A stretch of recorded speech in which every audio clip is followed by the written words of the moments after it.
Welcome to the Vault Podcast, classic music reviews, presented by IV Creative. Now, here's your hosts, B. Cox and the crew. Greetings and welcome, ladies and gentlemen, to another edition of the Vault Podcast, classic music reviews, presented by IV Creative.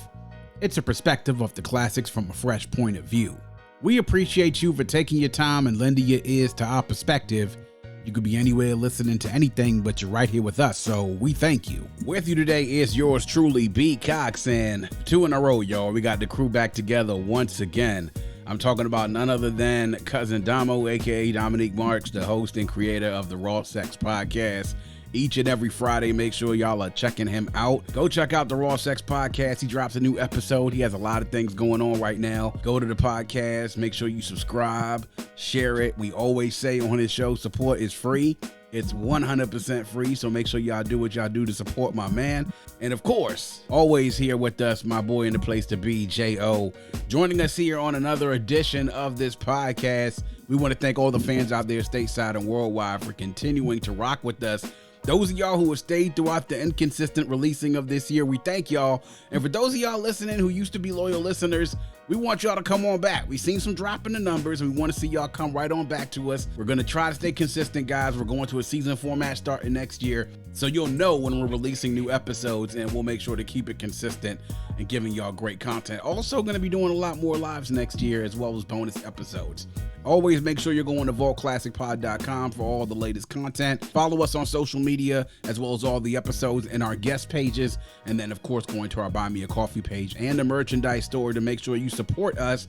Like we say, winter's coming up. Make sure you go and get your merchandise, your hoodies, sweaters, long sleeve tees, tumblers, anything you want to help keep you warm during this wintertime. We got it at vaultclassicpod.com. at the merch store. As we always say here on the Vault, our motto is hashtag open the vault, hashtag nothing but the classics, or MBTC. And today, fellas, yet another one.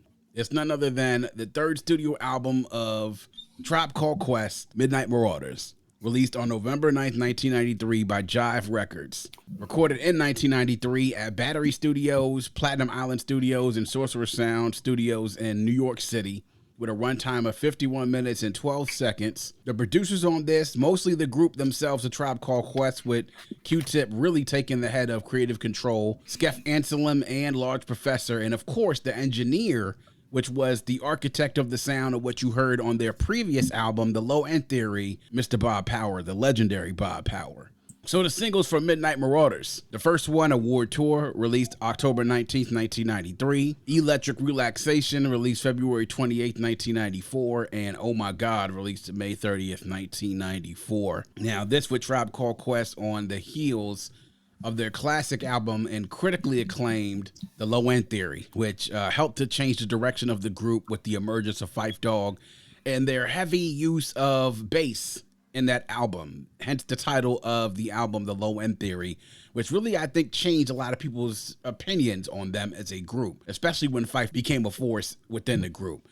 This is right here in the midst of this great stretch we talked about from the beginning of October until the end of November that we had in 1993. And you have Tribe releasing this album on the same day that another classic also came out, which was Enter the Wu-Tang 36 Chambers.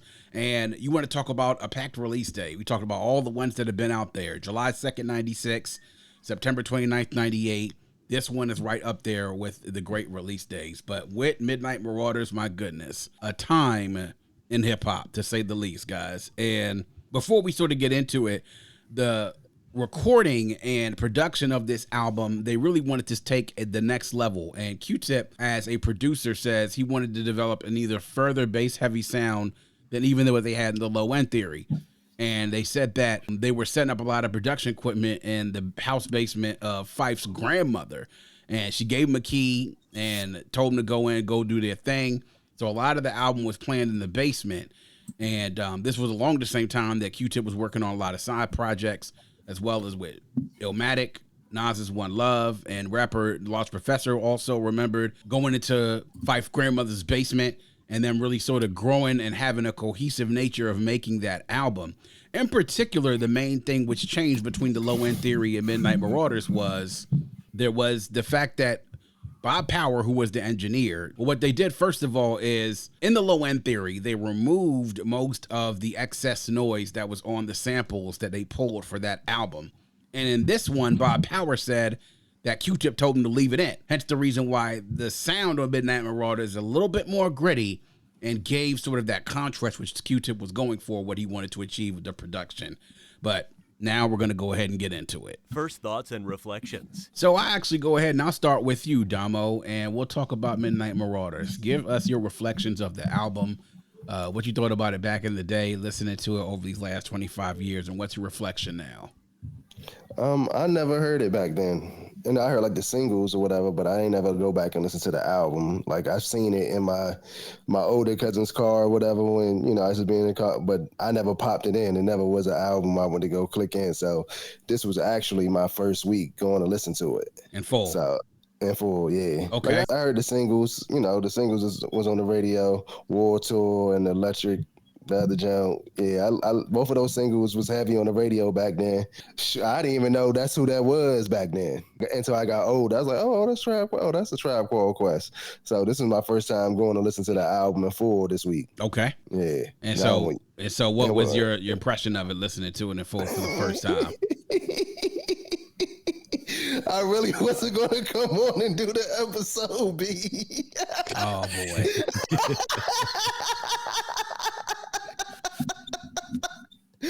As my man Bubba Dub 94 say, trash.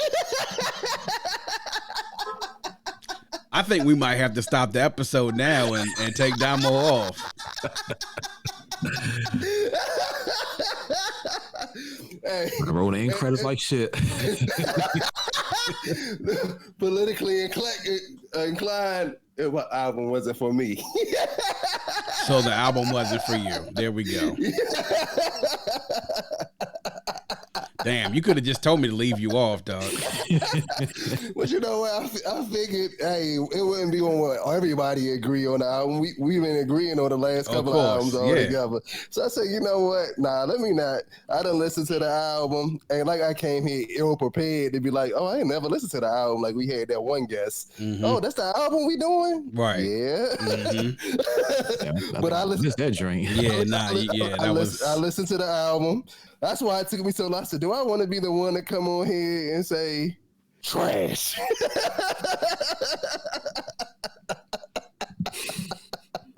But hey, it wouldn't be me, and you wouldn't respect me and love me the way you do if I just didn't say how I felt. The album just wasn't for me. Yeah. I listened to it. It wasn't like one of those jumps where I was like, oh, it was hard to listen to. Like when we first started, I was like, oh, I listened to it all the way through. I listened to it twice. Matter of fact, this week, and I was just like, this is not for me. They're gonna have to teach me because I don't get it. Yeah. Well, I mean, so this is one of them albums where I need to be taught, because to me, I done got warped over from not hearing it from back then to now of all the music that I listen to. Right. To me, it's like, what? Right. Yeah. Well, I don't know. Maybe there needs to be an educational session because, you know, again. But again, if it's not for you, it's not for you. So, I mean, I don't want you to come on here lie. I want you to come on here and tell the truth. So if you didn't like it after the first couple of times you listened to it, but I do think that there's something to listening to it after a little bit and then letting it grow and mature over time. And that's what I think you didn't have.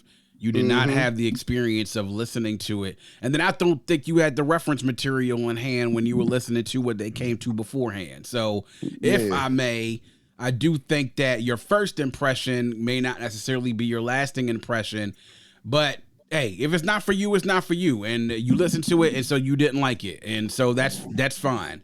To you, it wasn't something that you would necessarily go and listen to. But I do think that the reference that I guess necessarily I had with knowing the group back then, listening to it, and also being fans of them, but also knowing the differences that are there, which make the album. And so that's what it is. I mean, so hey, that's cool. I'm glad to hear your perspective, and it's cool to have a different perspective on it. That's fine. You know, I don't agree with you, but hey, that's cool. It's cool to be able to hear that. So Jay, what about you? Your reflection about listening to Midnight Marauders back then, over the years, and then now, what is your take on it? Well, damn, I guess I ain't got as much of a hot take as Damo is, but I don't know how I'm gonna follow up that dream, but Well, we had lunch off his reaction, but of course, you know what I'm saying, like he said, like, you know, so I knew the singles and everything like that. I mean, I didn't buy the album for myself immediately back then because the joints was hidden, but it wasn't hidden like, you know what I'm saying, 36 Chambers or Doggy Style by Snoop. You know what I'm saying? Like, right. It was during that time period. And plus, like I said, I had other people that bought the joint, so I wasn't necessarily motivated, but like, you know what I'm saying, should I spend my hard-earned money with them? I ain't gonna say I was a huge, like a big Tribe fan, but they had some joints. But after hitting the joint with them, it was like, okay, yeah, I rock. You know what I'm saying, this joint's thing, I rock with getting used to like the nature of the group. You know what I'm saying? Like, I had to keep in mind, this is Tribe. It's not gonna sound whoever else. Like, not a Black Moon, not a Woo. That's definitely not on the West Coast ship. I guess I could say it was more of an acquired taste. But then, of course, like when I got used to that, I was like, okay, you know what I'm saying? Like the way they use the samples, like Busta Rhymes coming on the joint, on the Oh My God joint. And I will say, like, I mean, I guess I said that I definitely missed that Busta Rhymes. Yeah. That's a whole different topic right there. But definitely, yeah. And then leading into like, you know what I'm saying, like 94, it's just like, I don't know, just like the summer of 94 was like so nostalgic for me. Like, you know what I'm saying? That was like part of that soundtrack that summer for me. You know what I'm saying? It was good for what it was and everything like that. Even though it was like some funny joints, people brought it to my attention, like after, like, you know what I'm saying, certain songs, but if I didn't catch it first, like on Electric Relaxation, the whole Siemens furniture thing, I line totally went over my head and shit. Oh yeah.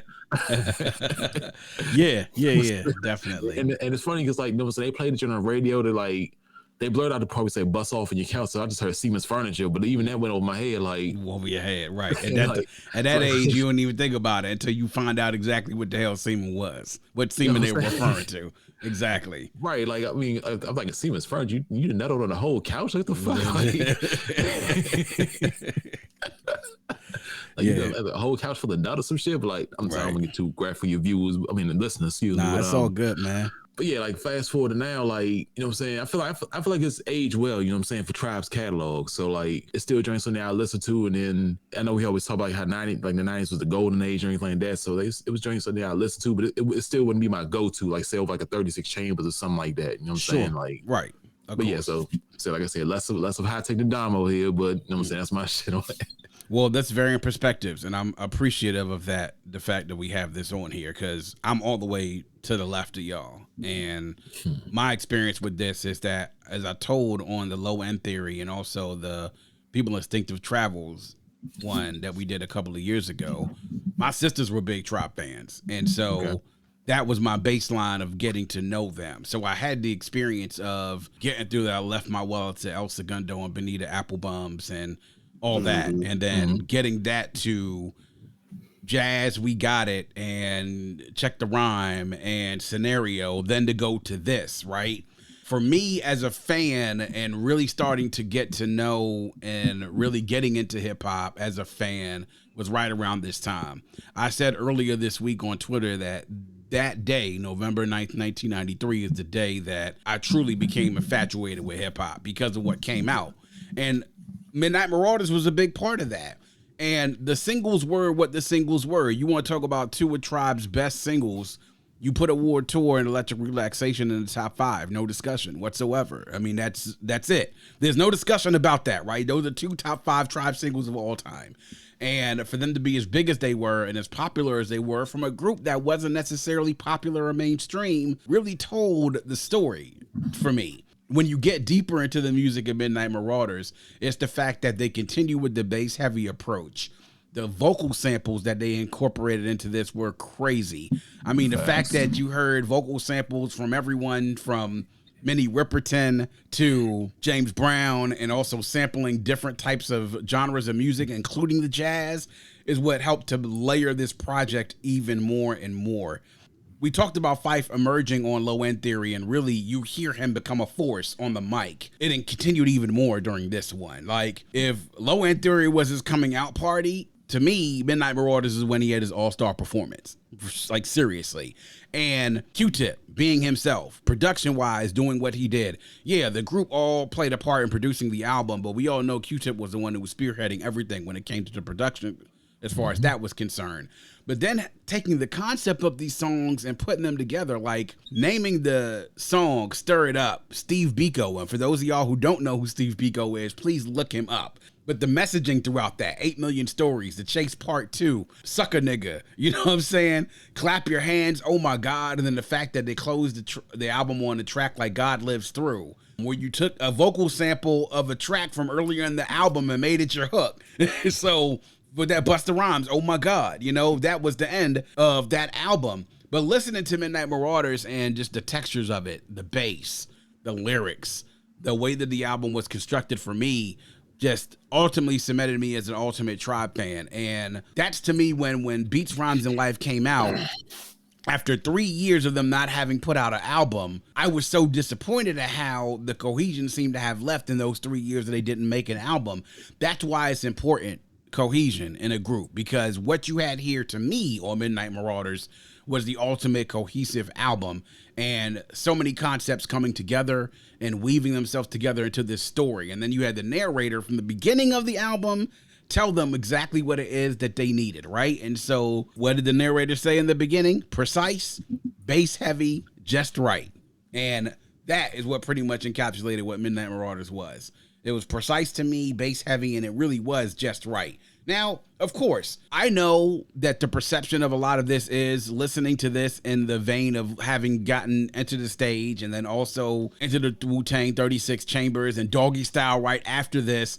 That why if you're akin to that, you may not necessarily like this as much. And you're right. For a lot of people, not everyone is Tribe fans. But for those of us who were Tribe fans and who appreciated that sort of hip hop, it was something that was big. And this album, a lot of people like to talk about Low End Theory versus Midnight Marauders. To me, this is it for me. I love Low End Theory, but I'm one of the ones that say that I love Midnight Marauders better because this is the album helped to shape the type of hip hop fan I would be even now to this day, and that was 30 years ago. And now, even 30 years later, people are looking at that album and taking concepts from that and still applying them in music today. To me, I think that's the hallmarks of everything when you have a great album put together. And, hey, like I said, it may not be for everybody, and I'm glad that I have y'all perspectives on this, but from this perspective, on this end of the spectrum, it was something that I take and I treasure even now, 30 years later, because of what it helped shape for me as far as what hip-hop music was. Highlights and lowlights. So we'll get to highlights and lowlights. I'll start with you this time, Jay. Highlights and lowlights from Midnight Marauders for you. Of course, like the singles like Award Tour, Electric Relaxation, Oh My God, Suck a Nigga, definitely lyrics to go. Like, you know what I'm saying? Like some of the probably like my biggest highlights. Yeah. Oh yeah, lowlights. Honestly, the biggest lowlight for me was that as much as I fucks with Busta Rhymes and everything like that, I wish the remix would have been on this joint. Oh my God, remix. Yeah, Oh My God, right. Yeah, okay. like yeah. Cause that, man, I mean, and I know Busta wasn't on it, but that shit definitely would fit in with this joint. And I would say production wise, I would say that was better. Okay. I don't know if Busta would have been able to fit on that, like, you know what I'm saying, his style would have fit on there, but yeah, I was just rocking with that one hard. I just wish they would have put that on this joint, but can't think, and I mean, like, I ain't gonna say like nothing else was like whack. I love it in that sense, but yes, I just had to leave it at that now. Right. Okay. So, Damo, we know that you like the singles. Was there any other highlights you had on Low End Theory? Now I'm about to go off of this bitch. I asked for his highlights first. I see his face. I asked for his highlights first. Nah, my highlight was Suck a Nigga. That was one that stuck out to me. And what's the jam called? We Grown or something like that? Was that the one? We Can Get Down? That was it. That was the one. I like that one too. Okay. So yeah. After that, it just other than that, I listened to it. It didn't give me to the rest of the album. Just not for me. Right. The low life wise, I'm like, it wasn't. I would say I was like, this is Tribe Called Quest. I don't really get it. Right. Like, yeah. I understand. I get it. Yeah. So for me, my highlights, I mean, obviously the singles, Award Tour, all time. Before you go, what was it that the pre that I would need to know before going into? I think it's just the picture of knowing the group. And I think it's the progression for me, right? From one album to the next album to the next. And knowing that the concepts don't necessarily change, they just evolve, right? So it's like when you build an NFL team or build any team, and you see that the skeleton of that team is there in the beginning with people instinctive travels and their pats or rhythms, and you see the potential of it, and they perform well, maybe by being a little bit over 500. Maybe, even having more than won a record close to getting to the playoffs. Low End Theory, that team then becomes a playoff team. And you see that the pieces are starting to come together. What was missing before the last time is now there, and players have now developed and then evolved. But then by the time you get to Midnight Marauders, in my opinion, that team is now a championship contender and probably a championship team because now they have not just added the pieces that made them a consistent winner. They've developed a formula that made them a perennial contender. And that to me is the thing why I think you have to take into context when you're looking at Midnight Marauders. And again, if that type of music isn't for you, it's not for you. And I totally get and understand that. So you may even go through that journey and afterwards you could still be like, oh, nah, I'm still good. You know, like this ain't for me. And that's fine. But from a certain fan's perspective, that to me, I think is what the reason why I hold this album in high regard is because I saw the championship squad being built. And while it was different, it wasn't as flashy as some other squads out there.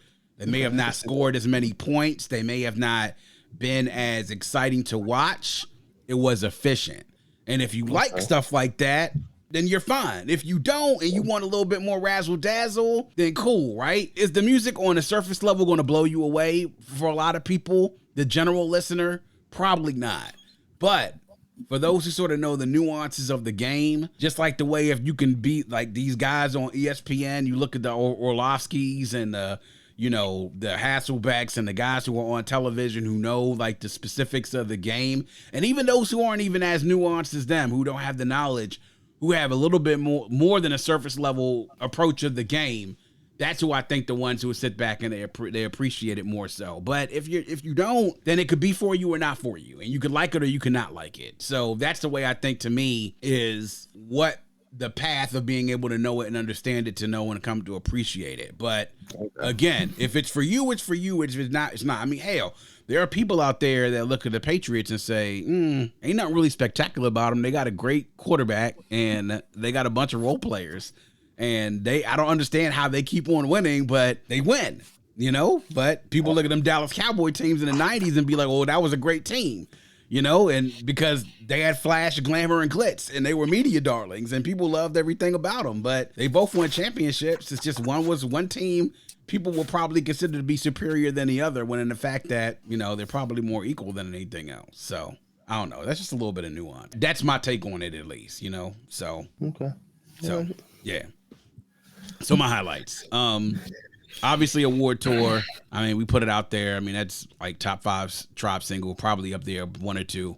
Electric Relaxation, the exact same thing. That sample from Ronnie Foster's Mystic Brew, still so famous, and Tribe made it a sample that so many people sampled afterwards, right? So many people sampled Tribe after they sampled Mystic Brew. And then you turn around and have singles like Oh My God, which, you know, to me, I thought Phife got busy on that. I thought Q-Tip did as well to add Busta Rhymes in there after they had Scenario on the hook. And then you get to the album tracks, to me, which really kind of build out the flesh of this album, right?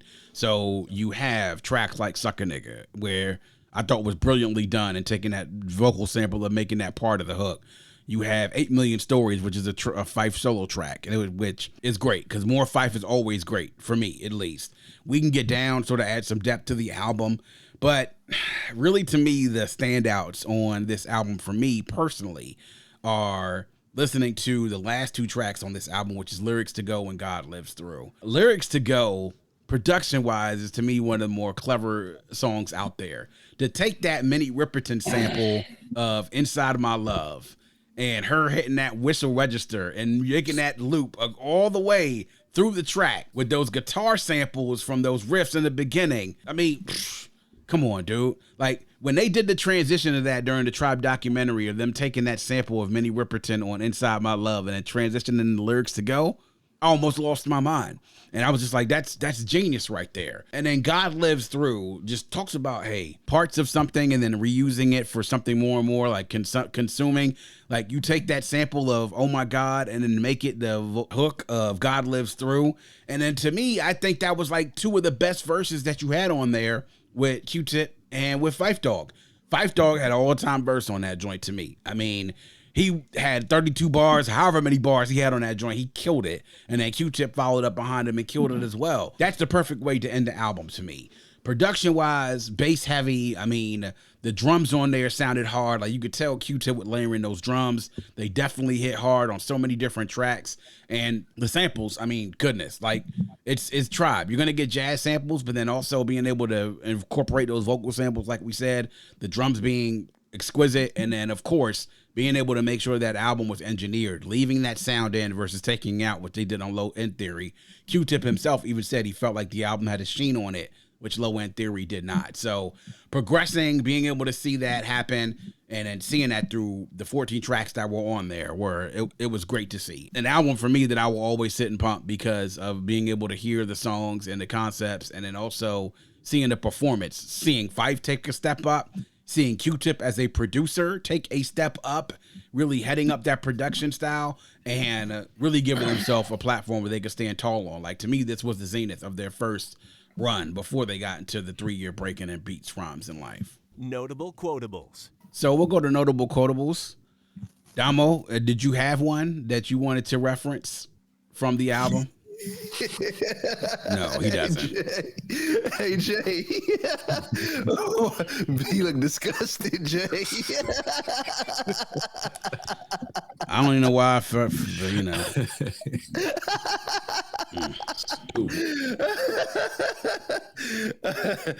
This is one of the ones that we should have had video for. Yeah, this would have been a good one to have video for, so y'all can see my face right now. But I'm going to go with sucker nigga. Okay. Q-Tip. I be hating sucker MCs and these sucker niggas. Poison like they hard when we know they damn card. What's your figure? Rhyme wise, I do the figure 8 so concisely. Musically, we the herb, so sit back and light me. Inhale. My style is kind of fat, reminiscent of a whale. Young girl desire, older female dreams. I be the abstract, poetic representing from Queens. So yeah, I kind of like his whole verse on that, John. I was like, all right. Mm-hmm. True. Okay. That is a good one, actually, though. That is a good one. I got to give you props on the poll for that one. Good job, my dude. I appreciate that. I do. I appreciate that. I truly do. I truly do appreciate that you digging deep, because I don't think that's a verse that a lot of people like cite, to be quite honest, from this album. So definitely a good poll. Jay, what about you, man? Notable quotable, what you got? Shoot, actually, to be you know what I'm saying? Again, like Phife with on Lyrics to Go, his journal on there. Mm-hmm. And with them, for all the reasons you said, like for that many ripping the sample, then his verse, like, I know it's been 2 years, but see, the tribe is never falling. What the tribe is singing, but the stuff was not my calling. The mic is in effect, so you know I'm never stalling. Walk through the door, know them suckers started hauling. Talk a lot of trash, but no one can seem to beat it. Pull out your microphone, watch the Phife and make you eat it. The MCs, they get jelly when the girls rub my belly. Kick a slow dance like my brother R. Kelly. Granted, didn't age well, but okay. Yeah. That did not age well at all. That was, you know what I'm saying? Obviously, this is pre all the bullshit. Pre all the Robert stuff. We already know what the Robert stuff is we're talking about. I mean, basically that whole verse, but since one of them was like, dang, is hip hop ever going to get back to that point? Yeah. I think it is in some ways, but not like on that level. Nah, no way. This one thing that I find with the newer artists nowadays, they're witty and clever, but not in a way that was sort of like, that makes you sit back. Like, it's something that you have to hear their lines a couple of times to get what it is they're trying to talk about. With these joints, you heard them and you got immediately what it was they were trying to say in most cases. So, yeah. So for me, my notable quotable actually comes from God Lives Through, and it's Phife verse on God Lives Through.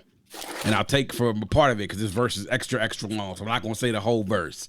But he says, Lord is in the house. I can't forget the soft side. Walk past them seas like that girl did the far side. I'm labeled as the cat's meow with the MC's know-how. Act like you know. Not now, but right now. Beast of the East on them seas to have a feast. I eat the ass like quiche. Crack a smile like Shanice. Straight out Jamaica scene, Jamaica Queens, but you can find me in the Georgia or anywhere in between. Now, if my partners don't look good, Malik won't look good. If Malik won't look good, the Quest won't look good. If the Quest don't look good, then Queens won't look good. But since the sounds are universal, New York won't look good. Picture Phife losing the battle. Come on, get off it. Put down the microphone, son. Surrender, forfeit. Did I hear something about a crew? What they want to do, you better call Mr. Babyface so he can bring out the cool in you, or it'll be the sad love song being sung by Tony Braxton, and I'll dissect you like a fraction. That's classic Phife right there. Referencing current R&B songs, call Mr. Babyface so he can bring out the cool in you, and then talks about another sad love song sung by Tony Braxton. Me and Damo just reviewed that album earlier this year. You know what I'm saying? So he's talking about current songs that's fresh in the public's mind, and he's using that as a reference in regards to what he's going to do to another MC should he come test him, right? And that's what I loved about Phife. Phife used to use those references in his songs that used to get you sitting there nodding your head and smiling, because that was Phife, man. Phife was, to me, if Q-Tip was the head and the face of Tribe Called Quest, then Phife was the beating heart of the group. And, you know, may Phife Diggy rest in peace as always, you know what I mean? So that was a great joint. And, of course, another joint by Phife that I loved for personal reasons, if I may say, him on Oh My God, referencing my home island, saying, of course, Trini Gladiator, Anti-Hesitator, Shaheed puts the fader from here to Grenada. I love it. Anytime you mention my home album, my home island, I'm always going to be proud, and I'm going to give that joint props. So shout out to the Trini man, Phife, for giving Grenadians his props, man. I appreciate that. Lots of other quotables on here. War Tour had a lot of them. Electric Relaxation had definitely a lot of them. To me, I think even Electric Relaxation were some of Phife and Q-Tip's best bars on here. You know what I'm saying? And that style of those verses are never going to go out of style. Matter of fact, you can play Electric Relaxation at any point in time and you can hear people singing along with it word for word. So, true classics right there. Final verdict. So, I kind of know where you guys stand, but I'm going to put it on a scale, right? So, Damo, we know the album wasn't for you. So, we know you don't think it's a classic. You don't think it's essential. You probably don't think it's dope. You probably don't even think it's good. So is it safe to say that you think it's probably just okay? So there's classic. I could not think it's a classic. It could be a classic for its time and essential to hip hop culture. You know what I'm saying? Indeed. It's just not for me. Right. So I'm gonna say it's, you know, me not being a Tribe fan, not knowing really like you broke it down from, you know, from this to this to this. I can't be the one to tell y'all. I know y'all might kill me, and this might be one of the ones where B say, hey, they killed me in the comments. Mm-hmm. Hey, don't fault me. Blame my mama. She ain't let me listen to rap music.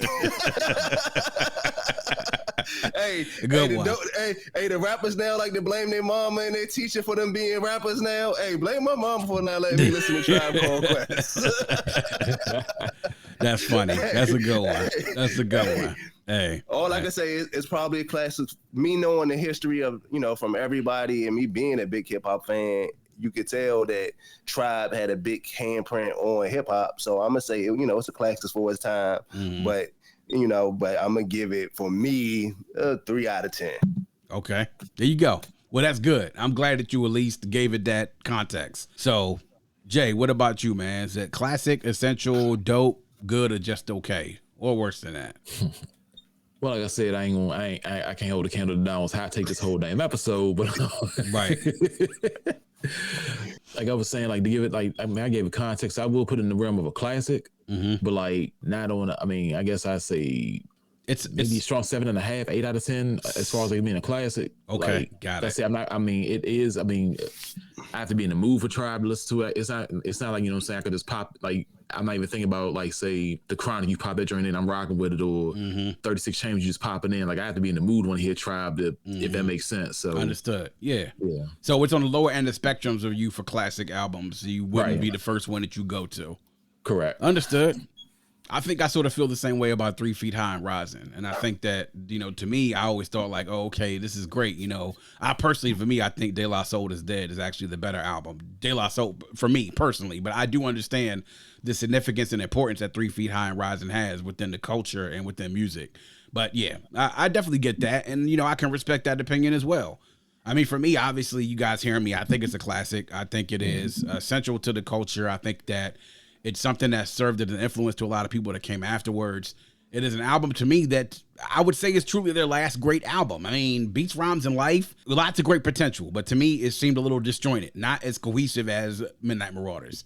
Love Movement, we knew that it was coming to an end. So while there was good material on the Love Movement, you could tell that stuff was coming to an end. Look at the album cover. Me and Jay even talked about that on Facebook. Look at these album covers, from People Instinctive Travels to Low End Theory to Midnight Marauders to Beats, Rhymes, and Life. And on the Love Movement, you got nothing but a white cover.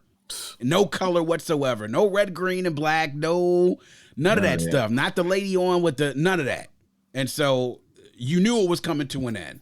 And then sadly, the last album that they put out was an album that got released after Phife had passed away, but they had been working on it. None of us knew that they were working on it. But thankfully, they gave it to us. And we got it from here. Thank you for your service. To me, it's a good album. Matter of fact, I would say it's even better than good. To me, I think it's a great album. I just don't think it's on the level of what we had with Midnight Marauders. So to me, I think this was Tribe's last great album. And this was, to, in my opinion at least, the top of what they could do and what they were capable of. And it was just sad because we didn't get that type of level from Tribe ever again for a lot of different reasons. And so that may be the biggest tragedy out of all of this, is that we got brilliance from Tribe within a 3-year period, and we didn't get that brilliance again from them. So for those of us who were Tribe fans, we were left wanting even more, figuring out what they could have done had they had a run like Outkast, had they had a run like, I would say even further to say, like Wu-Tang had, that they were able to stay together and put out multiple albums, more and more and more of what we all wanted from them and what we were expecting from them. But nonetheless, their legacy, I think, is secure. As a hip-hop group, they're essential to the culture, and this album to me was a part of securing that. So, you hear our takes. A Tribe Called Quest, Midnight Marauders, variant takes across the board. But you know what? I'm actually glad we did this episode. And I'm glad that we had the different perspectives on it. Because when we agree all the time, that's not interesting, you know? This made for an interesting debate today. So I'm glad that we had different opinions of Damo and Jay on here to talk about this. Because that, to me, makes great hip-hop discussion.